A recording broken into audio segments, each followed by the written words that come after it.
This is a public service announcement. This is a public service announcement. What you're about to listen to may make you yell, shout, smile, and even laugh out loud. Youth baseball players, coaches, and fans join the Slide Podcast crew on their journey to make baseball fun again. Hear stories from players of all ages, plus tips and tricks from coaches and scouts. Now, if you're ready, give us a loud play ball. Play ball. There you go. Welcome back to the Slide Podcast, everyone. I am joined today with Tim from Marc Pro, and so that's an item we're going to talk about. And before we get all into that crazy stuff, the last episode that Jen and I recorded the other night, Tim, you may find this, and I'm going to let you introduce yourself here in just a minute. Take your time. I got stuck into head coaching for flag football, and I didn't sign up for it. And for the listeners out there, the previous episode, they heard me talk about the initial change. But yeah, head coach in youth sports. That's for the birds, not for me. How's your headache?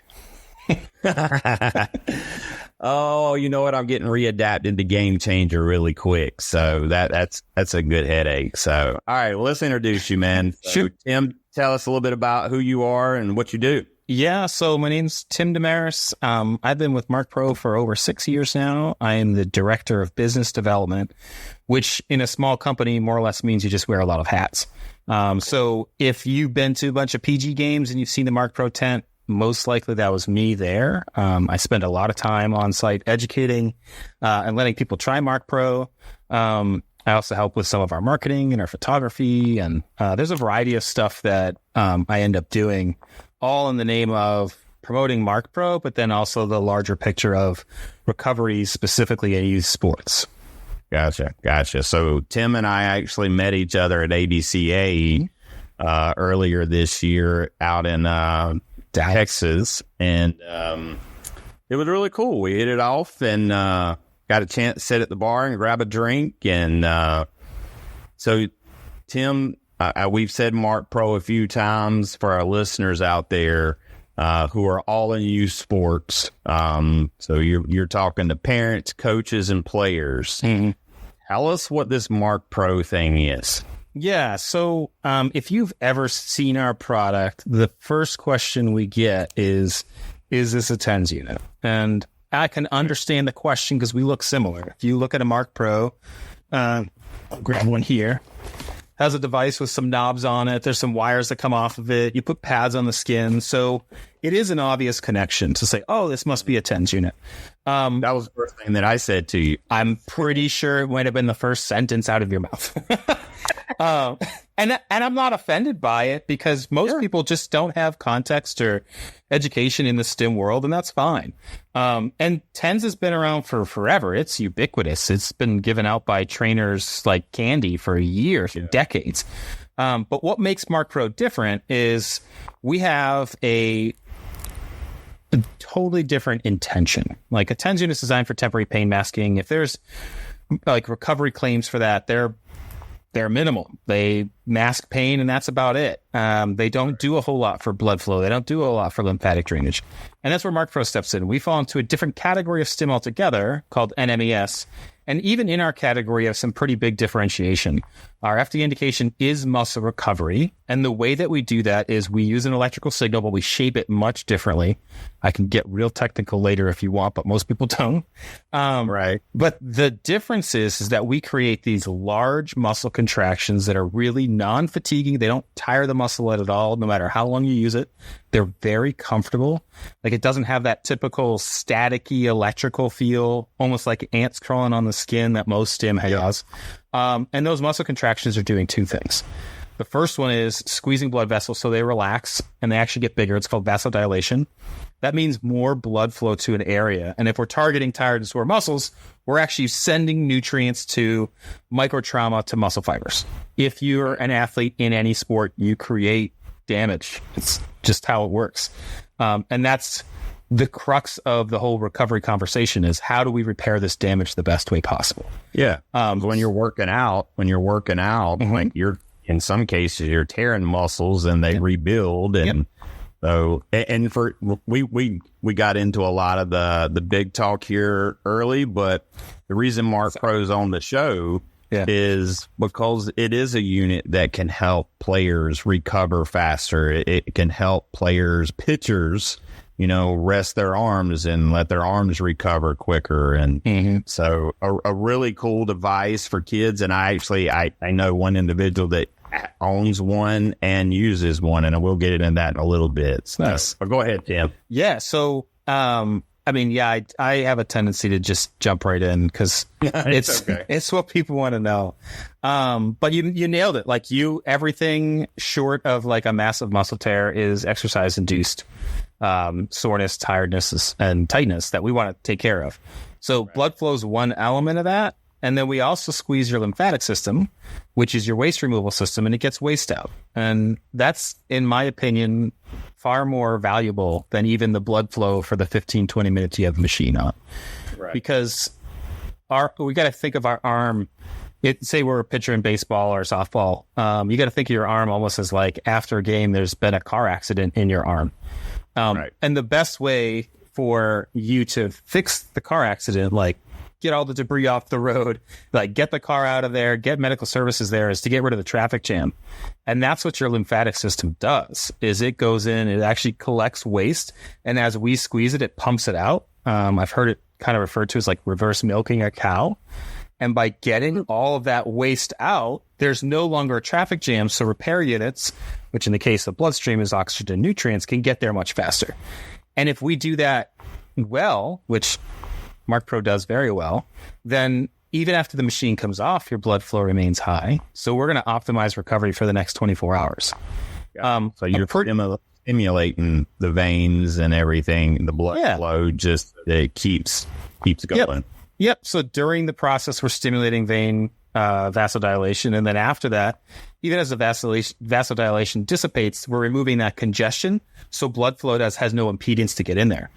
Gotcha. And so just to be clear, we're not speeding up recovery. We're normalizing it. So it's a tricky term. You say speeding up recovery and ATCs give you a side look like you can't do that.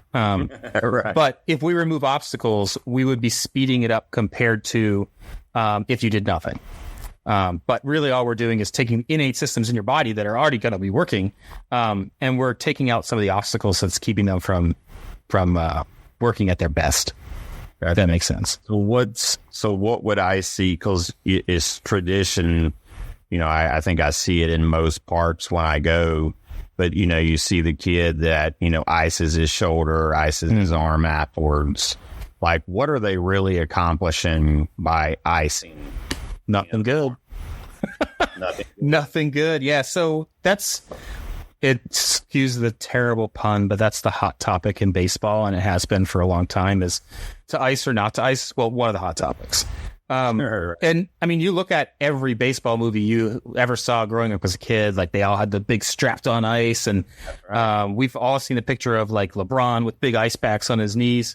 But that is slowly changing as far as the sports medicine world. To give you a little bit of history on that, there was a guy named Dr. Gabe Merkin. You probably never heard of him. There's no reason to.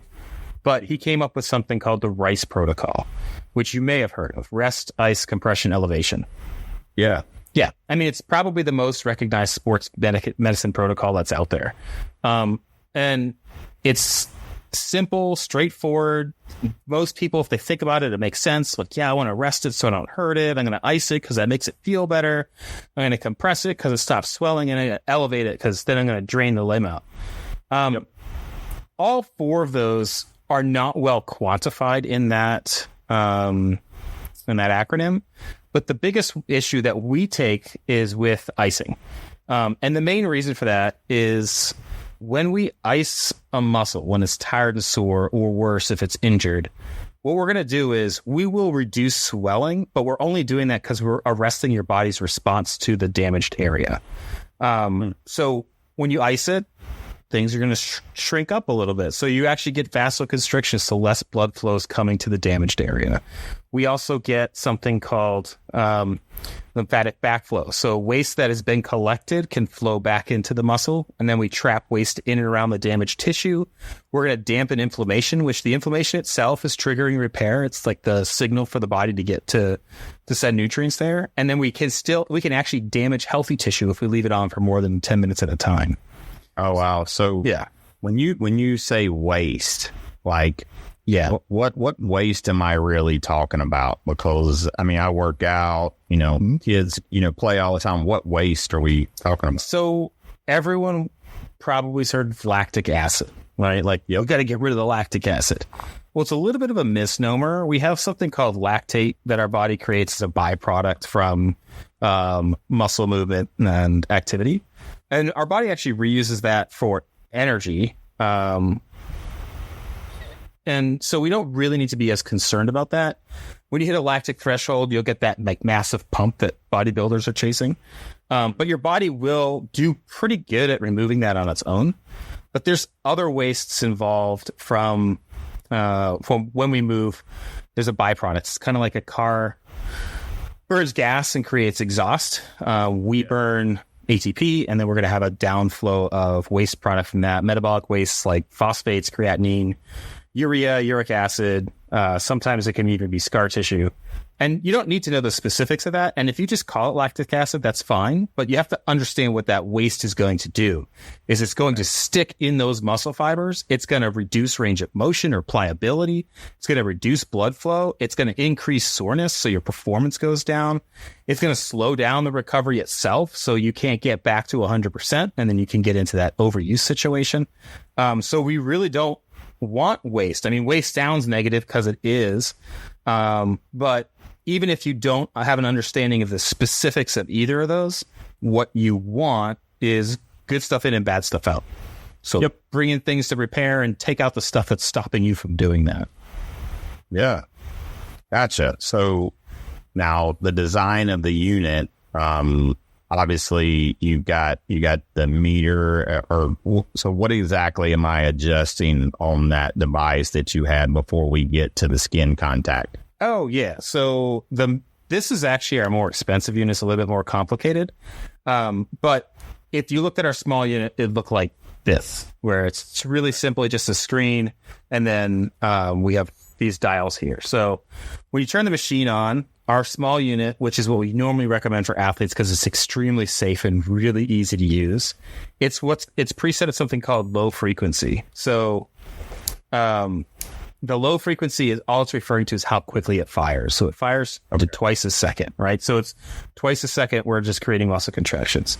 So you put the things on the skin. We'll talk about that in a second. And then all you do is just change this dial, and it'll change an intensity up on the screen. The higher the intensity, the bigger the muscle contraction. And really all we're looking for is a large muscle contraction. Like if I put on someone's arm, it's physically moving, that we're not fighting and is comfortable, and we can leave it there. Now, if I put a TENS unit on one arm and I put Marc Pro on another arm, what would I feel as the difference? So probably the first thing you're going to feel, the TENS unit itself normally doesn't create muscle contractions. So it'll be like a tingly sensation, like I described before, like ants on the skin. Yeah. And it's not necessarily always unpleasant, but if you turn it up quickly, it's very unpleasant. If it creates a muscle contraction, it's usually not regulated. So it's not like it's not persistent. It's like a undulating contraction where the muscle's kind of just freaking out a little bit. And those muscle contractions will help with some blood flow, but they're not great at lymphatic drainage. And you can't leave it on for very long because it's very fatiguing. And then if you step over to the Marc Pro arm, it's going to be extremely regulated, twice a second, always at twice a second. It's a very big muscle contraction, so it moves that muscle. So we're getting really deep into the muscle. We're getting like a smooth muscle fiber is activated. And it's very comfortable. Like I've asked, 2,000-3,000 people now what it feels like. And the best responses I've got, other than I can't tell you what it feels like because they can't describe it, is either someone's punching you with no pain or it's a giant heartbeat. And It's odd. It most times, especially with my younger kids, they'll giggle for like 5 minutes, and then they get over it, and then they're calm and they're cool with it. But it's a weird sensation because it's a true muscle contraction that you are not controlling. Gotcha. Okay. Well, yeah. I mean, I constantly my lower back, like as I get old and turn into an old man, like my lower back has some, issues, and a little bit from the baseball days and not knowing how to do things correctly when I was younger. So for all you players out there, it is very important to listen to your trainers when they say lift something the right way, lift with your knee, your legs, like bend your knees. It's important. But anyway, yeah, my lower back, that's where my chiropractor usually puts it. And that's exactly how it is. It's honestly, I almost feel like a burn sometimes, depending on how high he turns it up. And how long does he usually leave it on for? 5 minutes. Yeah. So that's super typical. I mean, that's technically what the chiropractor using is probably out of TENS unit. He's probably using one of those big stand units, which is more geared towards rehab. And those are intentionally harsh. Like he's actually trying to fatigue that muscle so it stops fighting, so that you can get some relief of that pain and it's not in tension. And the burning sensation is expected because they are intentionally harsh. Really? And that's So Marc Pro would be much different, where you'd be sitting there. We could leave this on for 2 hours on your lower back, set you up in front of a movie, and you'd be fine the whole time. We would never fatigue it. Whereas if you did 2 hours in that chiropractor one, you'd have some issues coming out of there. So for a chiropractor's office where he's trying to do either a spinal manipulation or other joint manipulation, and he doesn't want those muscles to fight back and like reset whatever he's done, that 5-minute session with that stim unit is great and serves its purpose. And we're not trying to compete with that. The only way we compete with it is just in people's perception. Whereas if you were at home, you're not going to go pay $10,000 for one of those stand units to use it 5 minutes every day. No one is. Yeah. Versus like we've created a unit that's designed to not fatigue muscles, to only help with recovery, never do any damage, and you can use it every day. And we're not $10,000, which is kind of that's good. Yeah. Good. I mean, if we were, who knows? I probably wouldn't be on this podcast. I'd be in a beach center. Oh man, well, maybe LeBron would buy one from you then. So. LeBron has some actually, so that's the interesting thing. Yeah, so he historically was resistant to our technology, even though we've had some really big effects on some of his teammates, including Dwayne Wade. Interesting story. Like Dwayne Wade has a documentary of his last game, and in the first 30 seconds, you see him using one of these. But LeBron a couple years ago was out for, I don't know, a couple weeks with knee swelling. And so they finally reached out to us. They got some units, and we got them back in 2 days. So, wow. Yes. And that's the magic of the lymphatic side. If you have swelling, we can literally pump that out, and there's no limit on how long we can use it. So we can leave it on until the swelling is gone. And I've spoken with his trainer, and he's basically told me it's now a regular part of their routine. And if anyone knows LeBron, love him or hate him, you do realize he spends a ridiculous amount of time and money on keeping his body healthy.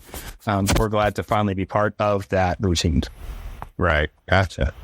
That's cool. Well, yeah. So one of the kids that is now one of our field reporters, Banana Jake, so he got hit with a baseball last year, I believe it was. I have a picture of it. And his mom has a Marc Pro unit, and she put it on him, and his black eye went away within, I want to say. She put it on his face?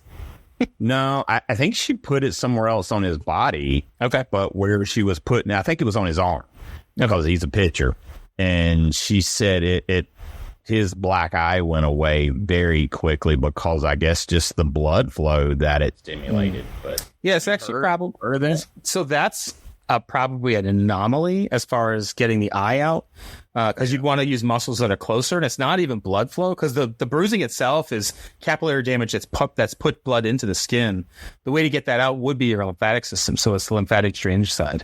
Now, there's obviously nothing's in a vacuum, so we may have had an effect. I just don't want to make that claim without having seen anything closer. Get your eyes away.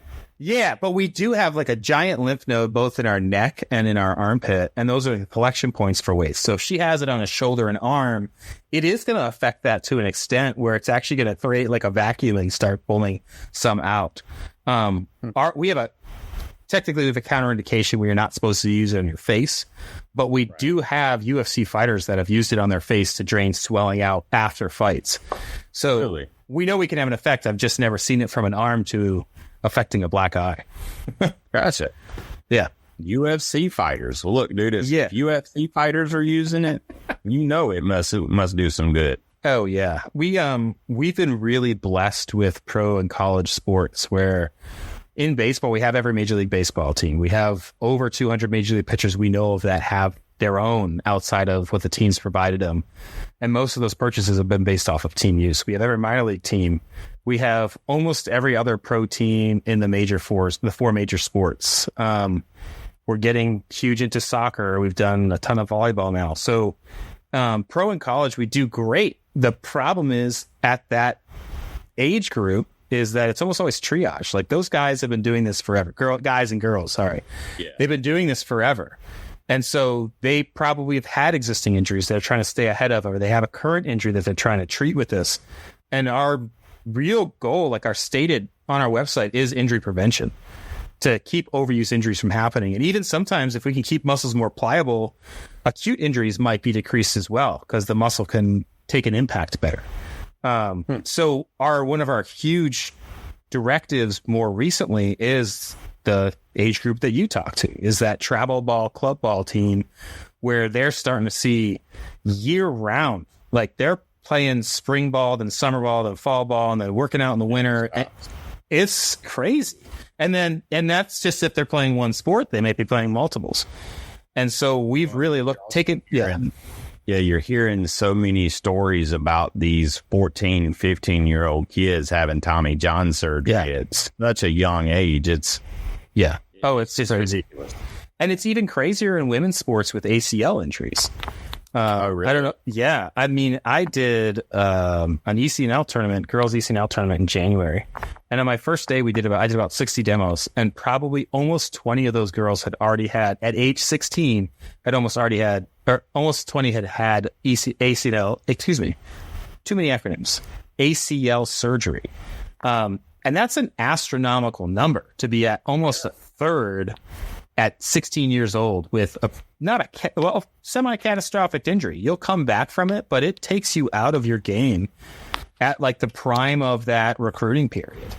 And there's a variety of reasons for that. Part of it's overuse, part of it's training. Women in particular just seem to have a much higher rate of ACL. But one thing that's happened over the last decade is as volume has increased in these sports, there has not been a correlating response of recovery. And so, like, obviously, like, I tout Marc Pro and talk about it all day, but there's so much more to recovery than just, moving fluids.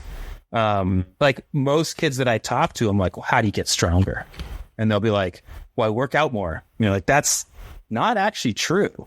You do have to work out, but the workout itself makes you weaker. So you go to the gym, can you lift more at the first 20 minutes or in the last 20 minutes? And the answer is probably the first 20 minutes, unless you had not a very good workout. Yeah, right? Like, you made yourself weaker. Like you mentioned before, micro tears in the muscle, which is not always the intention, but it can be an outcome. Micro tears or micro trauma. You are signaling the body, we want to do this work, get better. And kids understand that part of it, but then they don't realize the flip side of that coin is the time period in between your workouts is where you get stronger. And the way you do that if I'm going to quantify it in like categories, is the first one, the most obvious one, is sleep. Like, I mean, both of you and I are a little bit older now. We really probably cherish our sleep, but as young athletes who think they're bulletproof, they often overlook that.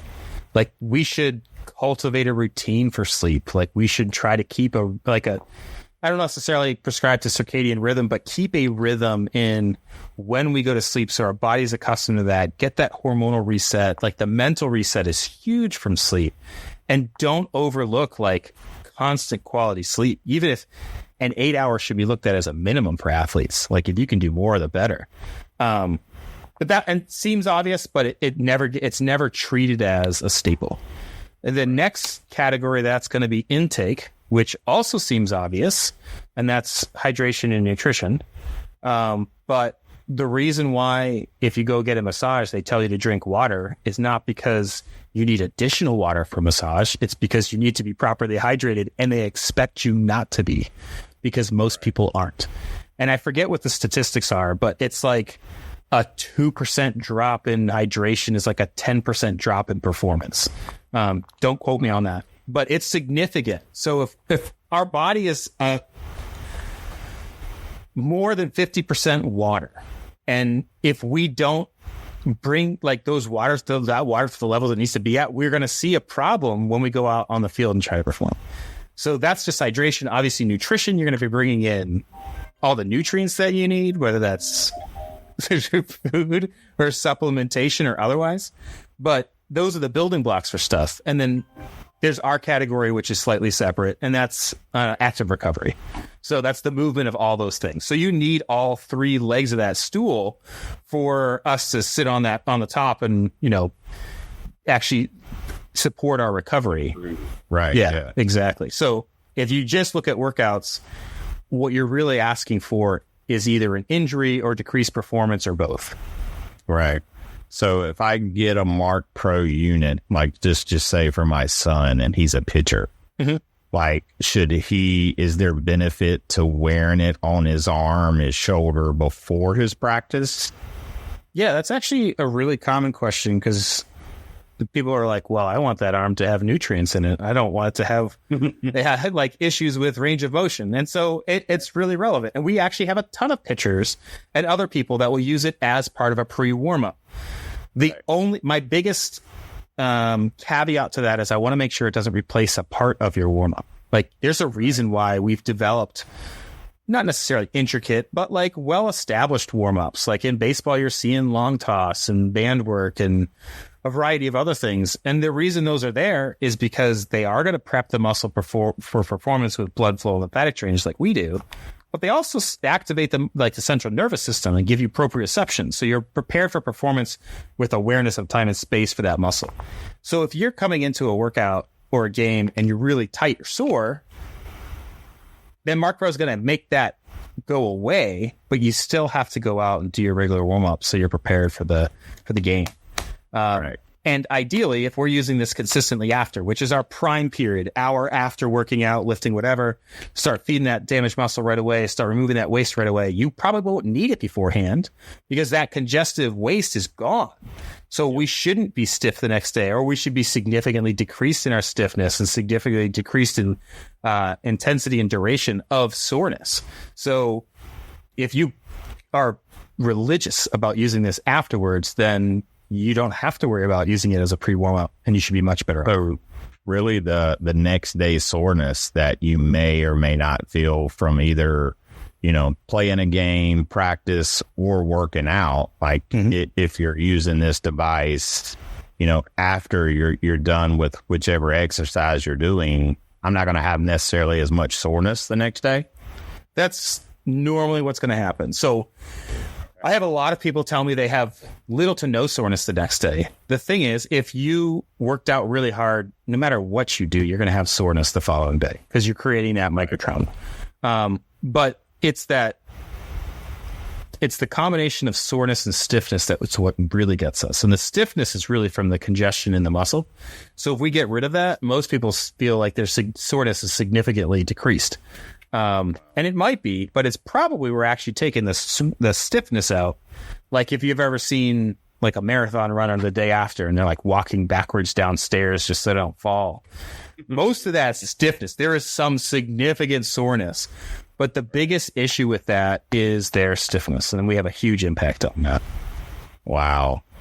what's your background to know all this stuff? And by the way, it's not going to sound right. Like this is science. This is where you've got to pay attention in school so you can be smart like Tim. Someone wants in on this conversation, Aaron. Oh, it's yeah. Give me just a second. I'll edit this out. Oh, you're good. Let me tell my wife that I'm on a call.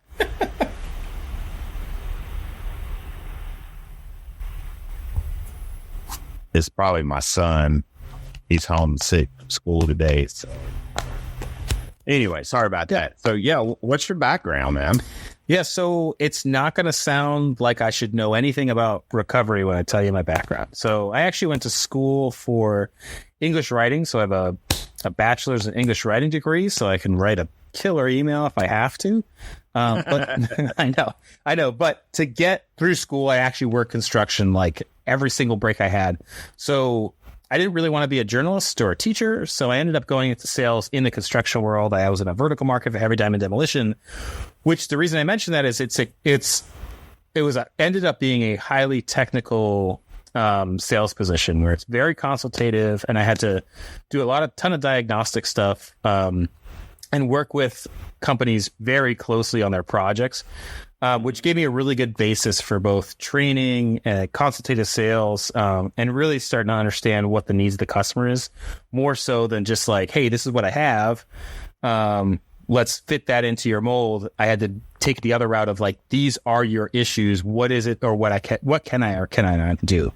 From there, my wife has always had a better job than me. I'm not jealous, but she moved to Florida, so I followed her. Kind of a career cul-de-sac in that diamond world. So I took a position as a field trainer for a supplement company. Started as a sales rep and moved on with my training experience to a field trainer position. Because I've been in sports forever, I just happen to have a knowledge base there. And then obviously you do a ton of your own personal training to get there. So I oversaw a company that was third-party tested and all that fun stuff. So our main basis was competitive athletes. And supplement world was weird, so I didn't want to be there for too long. And I ran into Marc Pro at an event. They liked how I talked to customers, and they were like, hey, we have this open position in Florida. Do you mind jumping in here? It was an interesting switch. It's a much different market, even though it's the same demographic. But I loved it. And since then, I've really just grown what I've done in the company to be nationwide. I focus mostly on everything that's not college pros, so high school and below. And there's too much work to be done out there because there's tens of thousands of athletes in this position. They're all striving to be at the next level. And it's really kind of cool to be part of that journey of them trying to get to the next level, even though it's like a tiny little part of that. It's pretty cool to be out at the events. If young athletes use this earlier, does it stand to really help the longevity of, particular muscle groups, whether it's arm, shoulder, back, knees and toes, all those fun things? Or, obviously, like we were saying earlier, some of these athletes have already had previous injuries. Mm-hmm. And so they're worried they don't want to re-aggravate those type of injuries. But for a young athlete, what's the big advantages outside of, just, the recovery side? Is there any other benefits for the youth athlete? Yeah, so it's an interesting question, and I actually get asked a lot, like, how young is too young? From a safety perspective, there is no age that it's going to be harmful. I wouldn't put it on a baby, but normally, we got to be extra careful. But normally, what we start looking at is as a child hits puberty or beyond, muscle growth is naturally accelerating. And that's where their actual need comes from. Like, you take a 10-year-old, his recovery is ice cream and tag with his friends. He's going to be fine. He's going to bounce back. But you get a 13-year-old that's growing rapidly. He goes from 5'6" to 6 foot in a year. There's going to be some issues there because muscles are growing much faster than the bone structure and tendons. And that's where you start seeing like Little League elbow, Little League shoulder. So our goal with Marc Pro for those ages is we can have a very significant impact on the tired and sore muscles, which are aggravating or making worse those other issues of like the growing pains, if you will. Right. And the earlier we start using it, the less likely we are to see overuse injuries, the less likely we already have the compound of multiple overuse injuries by the time they get to college. And we've seen this significantly in softball. Like softball players, I don't know if baseball players realize this, but softball players are heavily overused, more so than any baseball player I've ever seen. And you talk to most college coaches, they'll tell you their freshmen come in broken. And I don't think Marc Pro alone is going to fix that, but I do think that the conversation surrounding what we do and how we affect recovery, and then getting other recovery modalities and understanding and practices in there should have a big impact on freshmen showing up to college. Because if you're playing D1 softball, you're probably pretty good, which means that your travel ball squad probably relied on you a lot. And if you're a pitcher, you could have thrown 5 games in a weekend. And obviously one thing we'd like to change is to see maybe pitch counts come into softball or rest days come into softball. But if that's not going to occur, then we have to take every step we can in reaction to that. Otherwise, why do you think that it is? Like, why do you think? Well, in softball. Yeah. So there's a huge misperception that like, because it's a more natural arm motion, there's no load, or I've heard crazy things in comment sections. So if there's no load, like there's no reason they should be hurting themselves, et cetera, et cetera. And anyone that's saying that's just really deceived themselves, because it's not just an arm. I mean, that's an extremely violent motion with a huge stretch to it. And yes, it's more natural probably than an overhand pitch, but it's not that natural. I can't tell you the last time I've done anything close to looking like a softball fast pitch, right? And then you start talking about emulate. Yeah, right. You're like, I might toss like a can of beer to a friend, but it's nothing like a fast pitch softball player. And that's just pitchers. I mean, you start talking about softball outfielders, they throw way more than baseball outfielders, and they have a much larger ball, which means that it has a much higher demand on grip strength than a baseball does.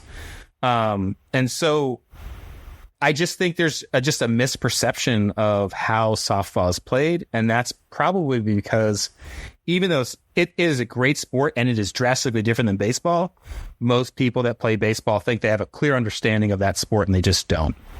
Yeah. I've been in tournaments and I've seen the same starting pitcher do 2 games back to back. Mm-hmm. And I'm looking at like coaches like, well, where's her wrist? Like, she can't come right back out here and do this. And it's not like they're only throwing a small amount of pitches. No, they'll throw 180, 200 workload. Yeah. And I've seen other things. Like I had a girl in my tent that was pumping out her ankle because it was swollen. She tripped on second base, and she had her coach calling her mom, asking her to come back to the bench because he needed her to go in. She's like, I can't walk. And he's like, well, I need you. And that just, there's this big disconnect. And I'm like, I don't think that's every coach, but I do think that I see more of that on the softball side. Baseball is not perfect, but in general, I'd say they're probably 4 to 5 years ahead in that recovery conversation. And probably just some of that has to do with investment at the pro level that trickles down. And unfortunately, softball has some pro leagues now, but they're still in their infancy. As that gets better, I think it'll significantly help all the lower levels, because they'll have more role models and more money and more research going into their sport. Yeah, exactly. They'll learn more about the body and the trauma that's caused. Yeah, throughout. Well, it's not even learning. Like most people have a pretty clear understanding of that. It's just the dissemination of that knowledge to players en masse and coaches en masse. Like I did NFCA this year at the National Fast Pitch Coaches Association. I was the only recovery vendor there. So, yeah, well, I mean, it turned out pretty good because I had great conversations with people. And not to drop names, but I'm good friends with Austin Wasserman of High Level Throwing. And he's looked at a ton. He's trying to change how people throw in softball and things. And if they'd heard of us, it was through him. And outside of that, no one had heard of us. And so I had to have a ton of these conversations from the base up. And people had a decent understanding. It was just, oh, maybe there is other things we could do for recovery than just have rest days, because rest days are great, but rest really means just don't do anything further to hurt yourself, but you can't just sit on the couch and do nothing. That's not going to heal you. Exactly. Yeah. Yeah. That's going to cause a whole nother set of problems. Yes, it will. I mean, like, you look at it, like, if you twist your ankle and you go sit on the couch, it's going to take you like 3-4 weeks to get better. Just to like get that swelling out of there. But if we do some other stuff, even if it's not Marc Pro, if we're just doing like manual ankle pumps or having someone, wrap it and unwrap it and that kind of stuff, like, you'll see significantly faster recovery rates because we're doing something to get rid of that congestive waste and move things around. So I don't know. I think the knowledge is out there. It's just not held in the same esteem as it needs to be. And all it just takes time for all that to work. Gotcha. So what are the naysayers? What are the people that are just against the Marc Pros and all of that stuff? Like, what are they saying? And help us and our listeners. So if I go ask a physical therapist or I go ask, chiropractor or whoever the case may be, like, what would be the things that they would say, well, it won't work because of this? I'm sure you've heard these things. Yeah. So, I mean, to bring it back up again, like, the number one pushback we get is the icing crowd, right? It's what we've always done. That's how I recover. And I'll have that conversation. And going back to that guy we talked about, that Dr. Gabe Merkin guy that came up with the RICE protocol, he actually rescinded all his research on icing in 2014. But our pro sports guy wrote a book called Icing: The Illusionary Treatment Method, and Dr. Merkin wrote the foreword to that book. Really? Yeah, and no one knows that. This was 8 years ago. No, this was 10 years ago now. And the problem in medicine in general and sports medicine in particular is that old habits die hard. If you've been wrapping and icing someone for 2 decades, it's going to be really hard for you to be like, I was wrong the whole time. Okay. And our pro guy mostly goes through ATCs because that's going to be the biggest roadblock. But you sit down and have that conversation, and they've learned the reasons why icing doesn't work, but they've been told to isolate do it. And so I don't even blame them for it, but the icing crowd is the number one, because they'll be like, oh, well, we just put ice on it, and that's the best thing we can do for recovery. There's all this research on it. The fact of the matter is there is not that much research on it. And most research on icing will compare it to some other things and say it's the least harmful, which doesn't mean it's the best. It's just the least harmful. So when we look at like that crowd, our response to them is I ask them, what's the opposite of icing? And they'll say heat, and I'll tell them not in recovery, because icing is going to trap waste. Heat's going to increase vasodilation, but bring more waste there because you're actually getting a bunch of good stuff in there, and that waste fluid's going to accumulate. So the opposite of icing in recovery is movement. That doesn't have to be Marc Pro. Marc Pro is just a really convenient way to do that without a ceiling or limitation on how long to use it. Because when we do movement, we get the benefits of heat, which is the vasodilation and the increase of blood flow. But we also activate that lymphatic system and remove waste. So instead of increasing swelling, just like icing, we're going to decrease swelling, but we're going to keep the process of repair going. And you look at us, we are active recovery. It's movement. The problem with active recovery for athletes, especially our young athletes, is they don't know how to do active recovery. They turn it into a workout because they're competitive. Or you have them go like run poles after a game and they hate doing it. They're doing it, excuse my language, they do it half-assed. And they're still putting stress on tendons and joints. Their core body temperature still stays high. They're still burning energy. And worst yet, in baseball and softball, everything we do is fast twitch muscle fibers, and jogging poles is slow twitch muscle fibers. So you're taxing an energy system that you don't even train. So you're going to fatigue yourself more. So running poles is the right logic. It just isn't, it's an imperfect way to do that active recovery. I'd rather see people do a couple sprints than anything else. Right. Or there's other stuff like I don't even know what they call them, like the wobble poles, or like the sticks that you move, body blades, that kind of stuff. Those are great. If you ever looked at Jaeger bands or just any branded bands, Arm Care app has their crossover symmetry, that kind of stuff. All those things are awesome. The biggest problem with anything other than, and it's going to sound ridiculous, anything other than Marc Pro is it will turn into a workout and more to recover from. So I don't say don't do those. Definitely do some of those. They're great, especially when you look at like the PT overlay for those. But then if you have access to a Marc Pro or have a Marc Pro, just do Marc Pro last. And then all that tired and sore muscle is going to get additional blood flow, and the waste that's trapping stuff, it's going to actually get pumped out. You know, so yeah, I think you about talked me into buying one now. So, sorry. I feel no. Don't say sorry. Okay. Like I can feel my body needing one. Yeah. Well, that low back, or you throw a lot of BP? Every once in a while. Yeah. Okay. Because I have this a cult following of coaches that throw BP. Yeah. Because we're older, and you throw 500 sub-maximal pitches, you'll still feel it for a while. Dude. Yeah. Well, I mean, going back to my rant at the beginning there for a minute about flag football, I'm the quarterback right now. So, man, my arm's not built the way it used to be. And for all the old coaches out there like me, and old is younger than it used to be now. Like, yeah. But, yeah, you know, like you said, though, like, because we are so used to the whole icing the arm, you start to see these devices now. And I think it's like the ice sleeve or Yeah. I don't want to name names, but there is a bunch of ice products out there that do a variety of different things. But the premise is all the same, is we're going to cool the area. We're going to reduce inflammation, which is perceived as reducing pain, and we're going to stop swelling. And you technically do all those things. But the question is, do we want to do those things? We obviously want to reduce swelling, but do we want to do that by stopping your body's response? And we want to reduce pain, but do we want to do that by numbing the area, or do we want to move fluid in and out so we take pressure off the nerves, so we reduce pain from the source of the pain rather than from just like a Band-Aid?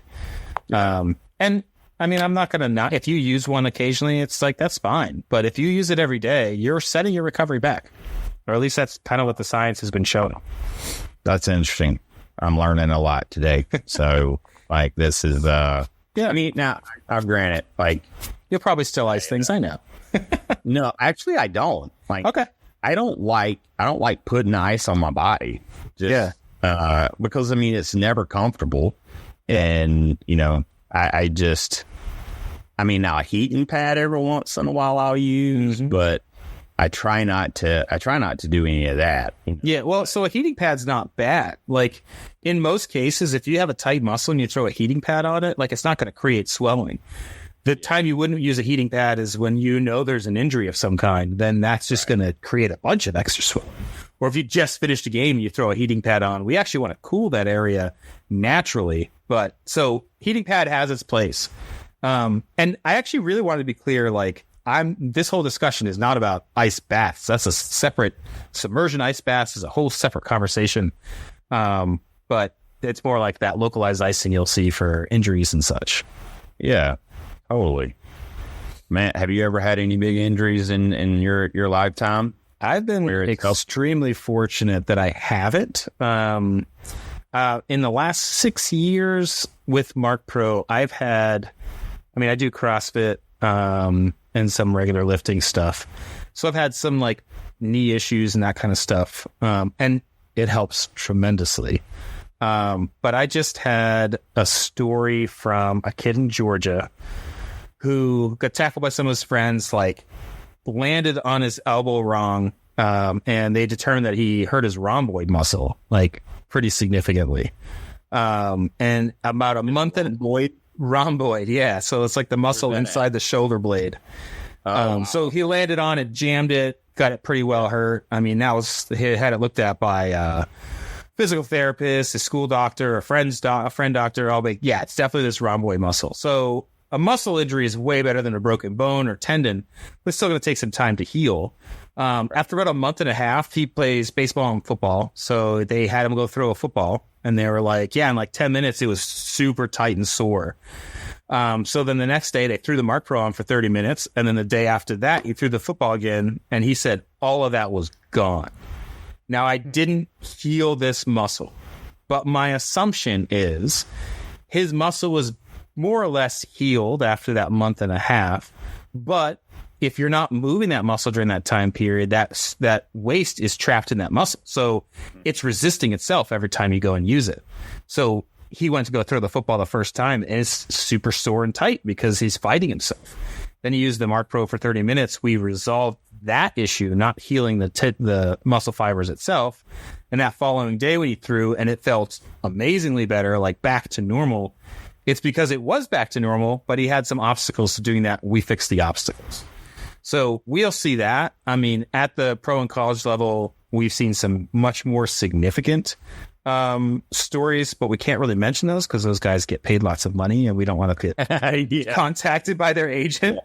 But but I mean, I can give you ideas. Like there's a pro player that stepped on second base, running to the outfield, and he had a high ankle sprain. Normally that's going to be a lot of swelling, but this team has well over 40 units. They threw a Marc Pro on his ankle right away, and it never swelled up. So they just moved fluid in and out the whole time. And he missed one game out of precaution because he never lost range of motion, even though it's an ankle sprain. So they brought him back. They taped it to support it, but he has full range of motion, which most times when you have swelling, that's what's keeping you out. And so if we can resolve that side of things, especially when we're talking about pro athletes that every day missed is millions or hundreds of thousands for those teams, like they have a significant interest in that. To be clear, our goal is an injury recovery. Our goal is obviously injury prevention and performance based, but you put it in the hands of an ATC, everything needs to get treated. So they'll throw that Marc Pro on a bunch of different stuff. Well, look, you're going to have to send a couple of these units to the Miami Dolphins because everyone knows that I'm a Dolphins fan. And they have more injuries. They had more injuries last year, and we need to get those guys in shape. So, I'm tired of everybody ragging. So we actually, I think we posted, we may have taken it down, but we had a post of which football teams use Marc Pro, and it's most of them. I can't remember if the Dolphins were on that list or not. The funny thing, when we posted it, the Cowboys are not on that list, which is weird, and I don't know why. But, of course, everyone rags on the Cowboys throughout the comment section. They're like, well, we know why they can't win a playoff game. But we do well in basketball. We do well in football. But, I mean, I will be honest. Baseball is our sport. Like, we just do extremely well there. Yeah. What are you finding when you go to tournaments and, kids come by and you talk to parents? What are you hearing from parents and the players? Well, I'll give you a little context first. Last year, I did 26 perfect game tournaments. And then as a company, we probably did 12 or 13 more. And so I've heard a lot of parents. I've heard a lot of kids. And it's just surprising at how young kids are starting to feel what they describe as pain. And I think most of that is like significant soreness and stiffness. Yeah. But how young they're feeling that. Like we have a video out right now on TikTok with literally millions of views, which kind of surprised us. But it's a kid just saying like, wow, I have no pain. Wow. He couldn't finish a sentence. He just kept saying, wow. And of course, every parent commenting is like, they don't have pain at that age, blah, blah, blah. And I'm like, they do have pain at that age. It might not be injury, but they have pain. And so when I do a demo, my goal is 15, 20 minutes of this is for them to stand up and just throw a baseball once or twice and see what the difference is. And their reaction is it feels really light. Like their arm feels like there's nothing stopping it from moving. So they feel better. But that's one use. I'm going to be honest. One use is not going to have long-lasting change. Like that's going to be a 12 to 24 hour change. Our goal is to use it every day. But anyway, back to your original conversation. Like what I hear from parents is a lot of these parents are highly invested in their kids. Like they're spending tons of money, tons of time because it's a passion for their kids.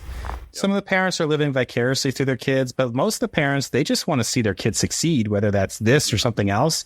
And they realize that sports is a really great platform for learning lessons. And even if they don't play in college, like they're going to be better off in college having been on a team sport. And so they're super invested in their kid, but you go on the internet right now and you don't know what's the truth. You don't know. Sorry, my kid just walked in. So you don't know what's true and what's not. You say hi? Nope. You don't know what's true or not true. So they almost feel lost. And then you get the bravado from some parents where they think they know, or they want to know, or they want to be in the know. And that's where I get the most naysayers of like, oh, it's a TENS unit. They don't know, but they want to know. So those are some of my best customers, the people coming in saying that first, because they do want to know because they're invested in their kids. And honestly, I would say to those parents, like, there are a ton of resources out there, but just vet them. Like, find the resources that make sense. Like, for me, like, the guys I look to are probably like Eric Cressy. Like, he is vetted. Like, he knows what he's talking about. He's not out there talking just to talk. Like, the things that he's saying make sense. Or guys like Ron Wolforth or Randy Sullivan, Ben Brewster up at Tread. I mean, those are voices that they've been doing this for a long time. They deal with a ton of athletes in this space.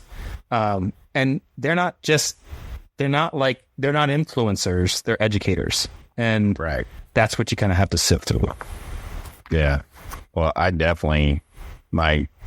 I need to try one myself. So yeah, we probably need to get one over to you. I mean, maybe we'll see an event. Which you have any planned events coming up? The Beast in the East, in East Cobb, I believe it is. Mm-hmm. I don't know. Actually, the Beast in the East, I think, is in Panama. That's there is. I think it's the World Series in June. Okay, I'm planning the PG World Series in East Cobb. I think I'll be at. Yeah, well, actually, I won't be there. I was there all last year. Like, I moved my family up to Georgia for June and worked every day.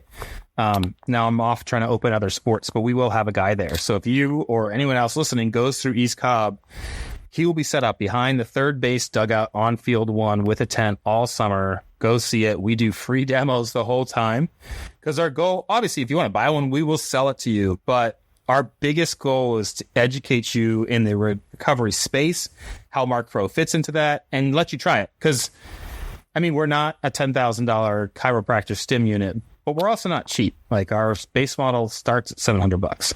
So it is an investment, and we realize that. So we want people to get their hands on it, get their questions asked. And then that goes beyond like the sale. So we have a great manual and website, but we actually do free unlimited coaching calls for purchasers of this. Wow. And we get about 30% of buyers use that, where they set up on our website, they call us, and we just literally have a one-on-one conversation with them about why they bought the Marc Pro, what it is they need to use it for, what our suggestions are for best pad placements. And then I've done those calls, and they're anywhere from 5 minutes to 2 hours, just depending on where that person is. And I'll be honest, like, I've had, like, when I talk about parents invested, we recently had a call where there was a softball mom that was like crying on the phone because she was so concerned about all the negative vectors that she saw for her daughter in that sport. So definitely, if you ever get a Marc Pro, take advantage of the coaching call because it's free. And if it's not going to be a negative, like, it'll be a net positive for us. Wow. Yeah. Well, so anyone out there, if now, are you guys at other tournaments other than PG, or are you guys exclusively at PG? So for baseball, we're almost exclusively PG. I have 2 tournaments with Triple Crown only because they're out of convenience. Like, I actually have one coming up next week, I think, in Arizona, session 6 of the spring championship. But I'll be doing a bunch of other sports this year, but most of what we do is PG, and there's a good reason for that. I mean, PG is the biggest platform for it. They have a great name. They run some really cool events. And if I see you at a PG tournament and then I go do, I mean, just to name some names like Area Code or PBR or whatever, it's probably the same kids. They're just doing different events. So we kind of centralize those efforts there. But yeah, we do a ton of East Cobb. We're based out of California, so we'll try to do some of those Irvine events. We'll do at least 1 or 2 in Hoover. I do a bunch that are in Florida. So if you follow us, our Instagram, the Marc Pro, or Twitter or TikTok, like, I think we usually list what events we'll be at. And it's, like I said, it's that free demo. This year alone, I've already up to 700 or so demos at events. So we've been busting it.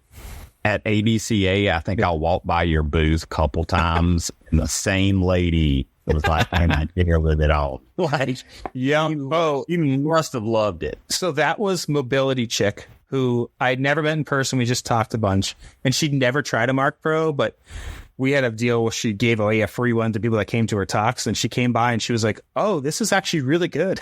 She used it on her low back. She used the larger one, and was literally, you're right, she was there for over an hour, and she may have fallen asleep at one point. But ABC is a great event, but it's our low demo event. You go to an East Cobb one, like you're waiting in line because people love it. Yeah. It's a Friday, Saturday event, I do a Friday, Saturday, Sunday event. Friday, I'll do like 20 to 25 demos. Saturday, it's those same 20 to 25 people that come back and bring their friends. So I do double that. And then Sunday, it's just nonstop the whole time. Because if you try it, your arm feels like you did not throw that day or that week, which is a big claim, but it is what I am told constantly.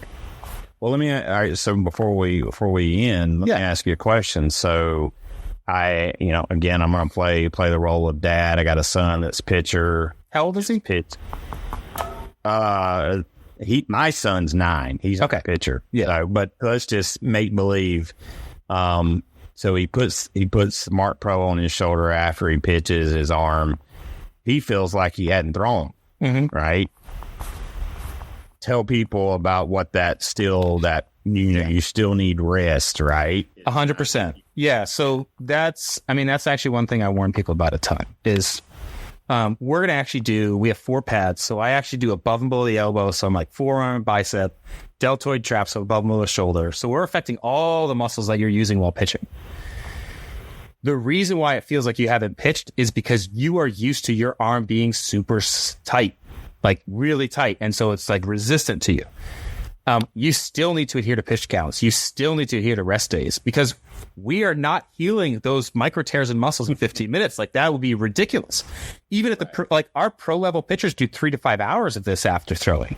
After a start, they will sit in the clubhouse for 3 to 5 hours and pump out.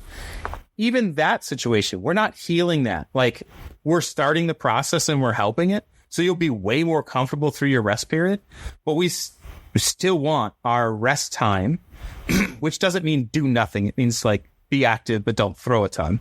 And we still want to adhere to pitch counts. Like we're not saying now you can go out and throw 180, no problem. That's ludicrous. So I guess, it's a happy negative to have, but yeah, you should still be cautious of those established standards. Yeah. Like if it reduces, whether it's the swelling, the aches, the pains, the stiffness, like it prevents you from dealing with some of those things, but the rest is still required. Right. Well, and the other thing, if you look at it, like these are long seasons. So you have back-to-back seasons of spring, summer, fall. If a pitcher like into that is his arm is, even with the rest days, his arm is still feeling super tired and sore every time he throws, well, then he's under recovered. Like he isn't getting that recovery in so that he feels back to 100% the next time he throws, even if he took 5 days off, which means that he needs to do something extra. Maybe it's Marc Pro, maybe it's focus on sleep, maybe it's better nutrition, maybe it's less caffeine, this thing. Nutrition, like we could spend a whole new episode on just the nutrition side. Yeah. And kids don't eat healthy today anyway. And it's actually really hard to eat healthy, to be honest. Like you're in a hotel right now.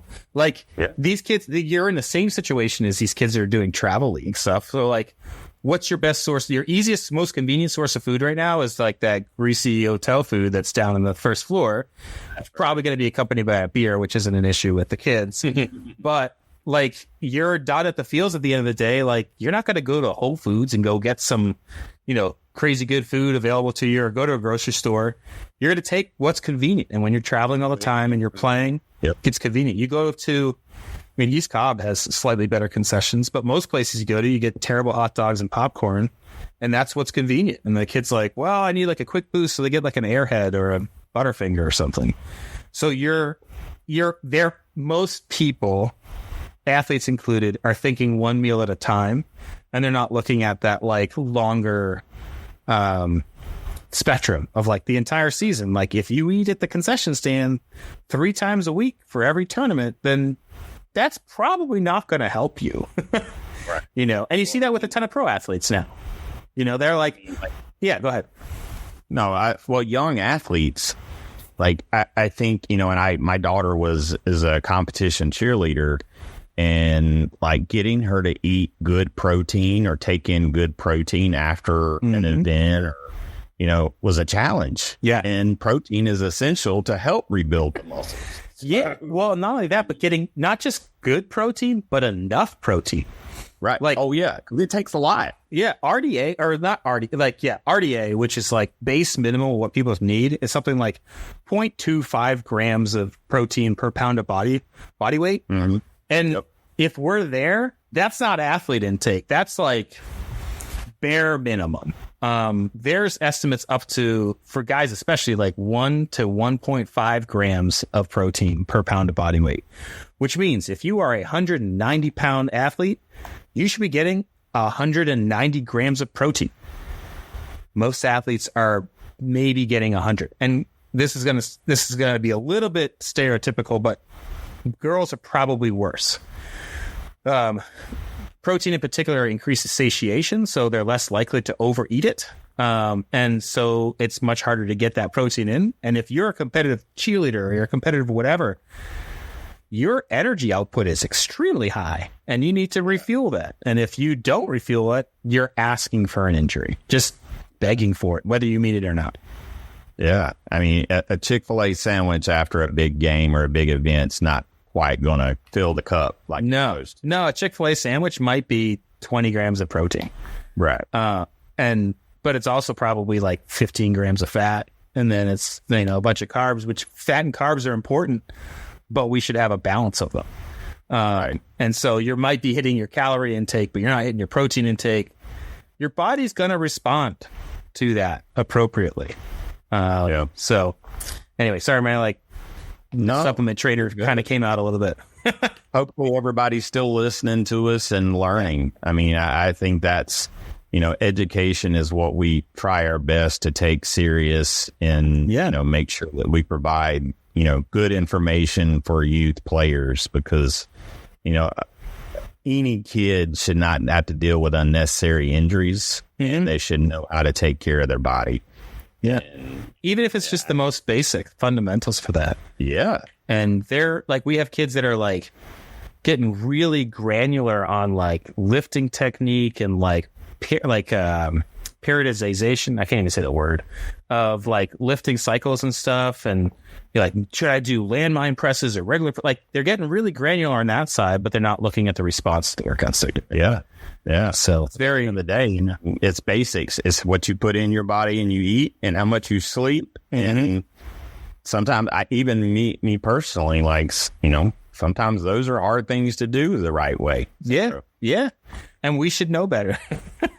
You're right. Yeah. And we feel it more. The older you are, the more you feel it.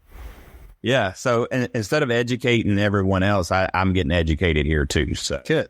Cool. Well, I mean, I think I said that from the beginning, from our first conversations, is like the education side is the most important.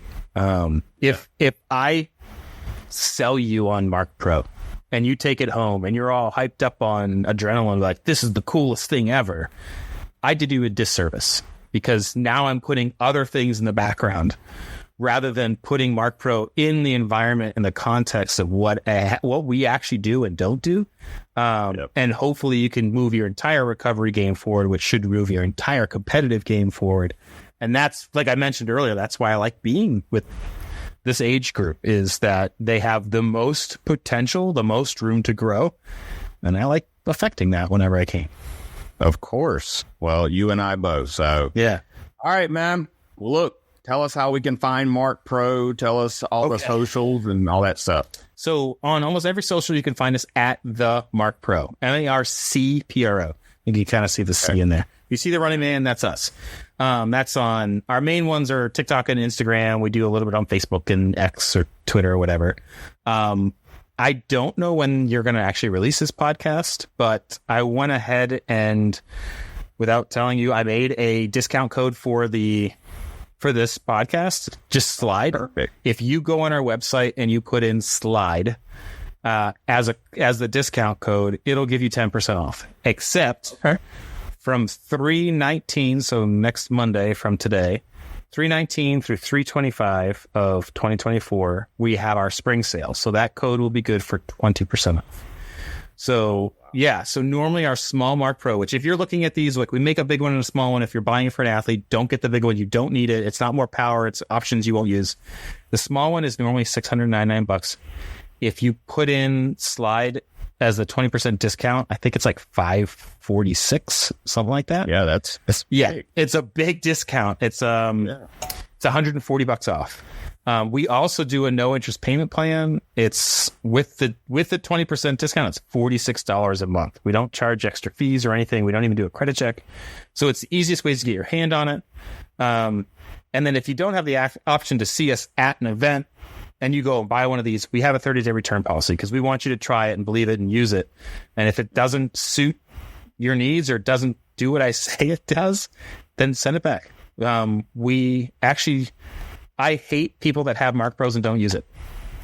Yeah. It's a detriment to me, to the company, to that athlete, I think, but it doesn't behoove anyone to have it and not use it. So send it back. Well, and just to be fair, you don't hate the people, you just... No, I hate the concept.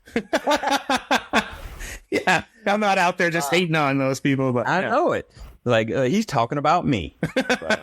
That is very cool. Now I will say it'll probably be a few weeks before the episode is released. Okay.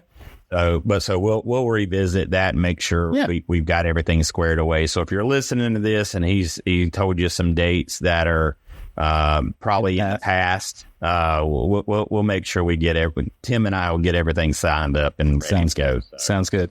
All right, but I can't let you go until we ask the last question. And this is the question that we have asked. I think this is probably like our 99th episode right now. Okay. So all 99 episodes, Tim, we've asked this question. Ready? I guess so. All right. We're walking up to bat. What's going to be your walkout song? Oh, no. You're going to ask me the hard ones. This question stumps more people than even just the normal questions. So this is going to be maybe the weirdest walk-up song, but probably Johnny Cash, Folsom Prison.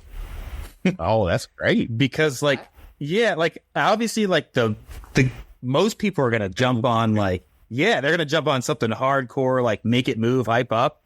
I want that picture in his head. Like, I want to slow things down, really set that tone. And I mean, Cash's voice is ridiculous. So he hits those bass notes and I don't know. He's just got a different intonation to him. So I think Folsom has Jumpy Cash before, but not Folsom Prison. Probably Ring of Fire. Yes, Ring of Fire, I believe it was. Which is a great song. Yeah. But I like Folsom. Folsom Prison better. Yeah, Folsom Prison Blues, to be clear, but yes. That would be it. Cool. All right, well, that's it. Thank you. We got your walkout song, man. Well, look, thank you so much for taking time out to come on, hop on, talk to us. We'll definitely make sure we get all the information out to our listeners and our viewers on YouTube. And man, I hopefully we can continue on and help some young athletes. And I think it's I think it's a great product based on, I still got to try it out. Can't say it. You had a chance in Dallas. You just missed that opportunity. You were busy. Listen, did I tell you? I didn't tell you what happened though. So when I got home from Dallas, so I'd been in Panama City before ABCA. Got home 2 days, rest, flew out to Dallas. Well, the day after I got back from Dallas, I was in the ER because I had blood clots. Oh, gee. Because, dude, I'd walked so much between those 2 weeks, and I had this knot come up on my calf muscle. And I was like, man, I'm just out of shape. And so I walked, toughed it out, and finally I got home, and I'm like, there's something wrong. So I ended up in the hospital for blood clots. So, well, but I don't envy you at all. Anyway, well, cool. Well, thank you very much, man. We're gonna let you close out the show. So you started us off with play ball, and we let our guests start and end the show. So I'm going to thank everyone for listening first. And at the end of it, I'm going to say, until next time, Tim. And you're going to say, we'll catch you on the slide. Got it. Got it? All right. Thank you, everyone, for listening. We're seeing amazing growth of our show this year, and we couldn't do it without you. Huge shout out to our field reporters.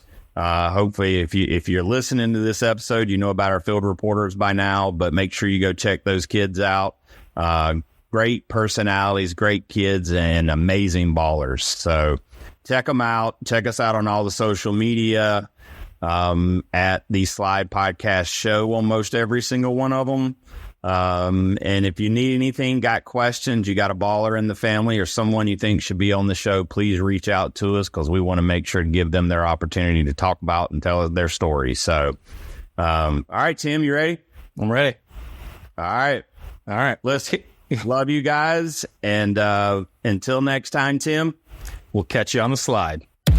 We thank you for toughing it out and pushing through. Now, let's go teach the world great sportsmanship, leadership, to go inspire someone through your dedication and excitement for the game. Make sure to smash the like and follow button on all social media at The Slide Podcast Show and The Slide Pod on Twitter. Plus, leave us a review and feedback. Until next time, we'll catch you on the slide.